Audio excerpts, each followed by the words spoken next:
What's up, ladies and gentlemen, Sweetchins here, and I just want to talk about today is the dangers of virtual reality gaming.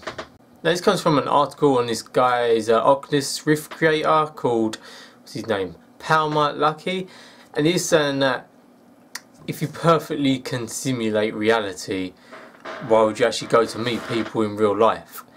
And he's went on and that about saying that you could have like conferences of people, or like, why would you need to get a plane to go anywhere if you could just do it in the Oculus, well not the Oculus Rift, it's virtual reality in general. And a lot of people fucking hated these comments. Says like, why would you do that? Surely you've got real life, and you know, why simulate reality when you've got reality, you know? But to be honest, no, this isn't about the Oculus Rift now. Don't be right. I'm fully supportive of virtual reality gaming and the Oculus at the moment and all stuff like that. It's just visual. But we're talking about when virtual reality, if it does, maybe they're saying 10 to 20 years, but I think it could be maybe 100. I think 100 maybe. You don't know. But to the point where virtual reality game can simulate everything real, like real life, like the Matrix basically. So you are in the game. Like to the point where the graphics are just how you see things now. And you have touch, feel, taste, sight, hearing, you know, you've got all your 5 senses and it's simulated perfectly.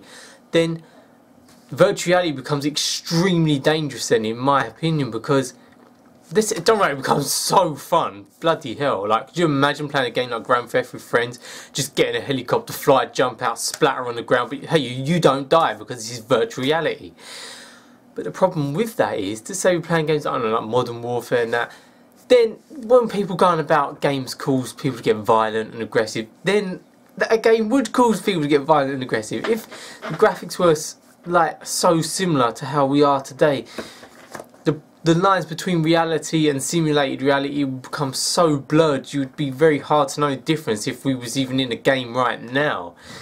You know, like stuff could happen, like people, I don't know, sounds stupid, someone could run someone over thinking it's just a game, but they're actually in real life, and you can't do that.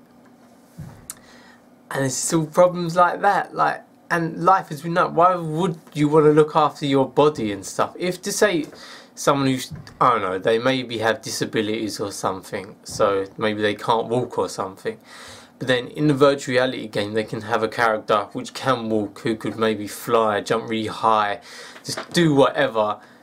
Why are they going to want to live their normal life anymore if in this virtual reality world, which to say is completely how it is now, I know it could be a fantasy game or whatever, why do you want to live your normal life and care about your physical body when you could have any type of body you wanted? You know, you could break the laws of physics in this game. You wouldn't have to be restricted by everyday life. You could do what you want in this game. Why would you want to take care of your physical body, you know? Like, people's health would deteriorate because they'd never really want to get out of the game. There'd be no ambition for work really, because you could be like it'd basically be like doing whatever you wanted to, because there's no limitation, because it's at the end of the day it's just a game.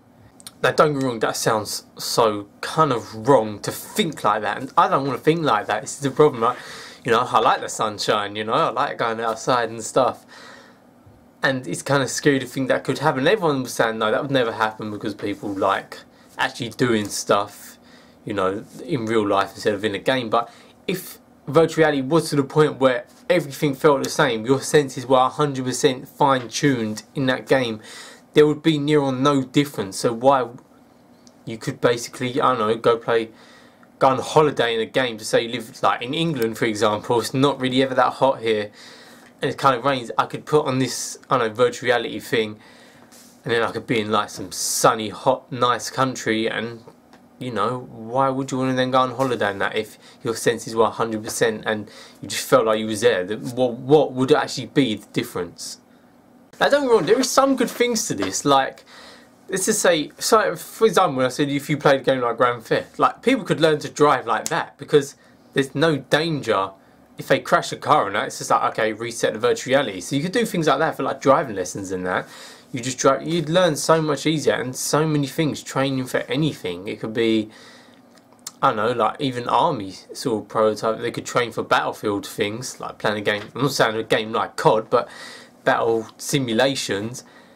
And you could train perfectly because there's no risk of dying or hurting your physical self. So in some ways it could be really good. Like they even said that Palmer, like he was saying, like to say you could have press conferences with people, then you know you wouldn't have to get to a plane to fly different places. You could all put it in and meet on one social thing. And to be honest, yeah, it's a lot more convenient. You don't burn plane fuel and all that stuff. So in that way it is really good. But then someone did say the reason you ain't gonna do business deals in virtual reality is because virtual money doesn't mean shit, which is pretty true. You can't have virtual money, you need physical cash. But I don't know, it's so hard. It's like in films with Bruce Willis now when there's all robots or something, and you know, like the Matrix, it's just scary to think what could happen. And I think there has to be a line drawn with gaming to an extent. It has to be separate from real life. It can't be life itself. Now a lot of people are saying this has got Facebook all over it, which it probably does because they're talking about the social side of it and not game, but I'm trying to talk about the gaming side of it. Like, it could just, I don't know, let's just say, how can I think? Basically Grand Theft would be the best game to think of how it could stimulate violence and that. Like, just say you're punching people and that. Not that you probably would feel pain, you know, like we do in real life, but just, I don't know, shooting people and that. Then someone might do that in real life if the graphics were exactly the same and they forgot for that moment, you know, to brought out a bit of aggression that was in the game. But, you know, but then it could also have amazing things like, to say you played a Spider-Man game, virtual reality style. That would be freaking amazing. Like, we could do all these things. That would kind of kill the film industry in some way, in my opinion, because you wouldn't really need to see the film and like get lost in that escapism thing, because you could do near anything in any of these games, and it would kind of reinvent games completely, and things would be amazing. Like the horror genre would boom up, because you imagine playing that completely, you shit your pants probably, but hey ho, that's in your real body, not your whatever you call virtual reality body. But yeah, it's got endless opportunities, and there's so much good things that can be done in virtual reality, but there's also so many bad things that can happen. Like they talk about people get addicted to MMOs and stuff. People get addicted to virtual reality if this was the case. Like, I don't know. I hope it would never come to that, because I think it's just extremely dangerous. But if it ever did get to the point where it was just graphics exactly the same as we see now, then people, you know, there would be that group of people that wouldn't give a shit about their physical bodies and about real life. They'd rather spend their life in the gaming world, because there's people like that now. I'm not saying everyone, the majority of people just do it as a hobby or just for a bit of fun and that, but they can still have a normal life. But if that comes to the case, then there would be a group of people that would just rather live in a virtual reality world. The guy at Palmer Luckey, whatever his name is, from Oculus Rift, also said that, you know, Oculus Rift and all virtual stuff is probably going to take over TVs and that. There's going to be no more need for TVs, because all you do is just put on the headset, and then you've kind of got as wide of an inch thing or whatever, you know, you see the film like that, but or game or whatever. But I don't know, I quite like having my TV in my bedroom. It's quite nice, like ornament wise. I know you watch it now, but it just looks quite nice. Whereas if you've got no screens anywhere, it look kind of bland and boring. But that, it could be a possibility that could destroy TV market industry, which has been going for years and years. But then everyone would get on the, I don't know, headset goggle thing market and try and do that. But I don't know, there's so many things that can be done in virtual reality, so many positive things and negative things.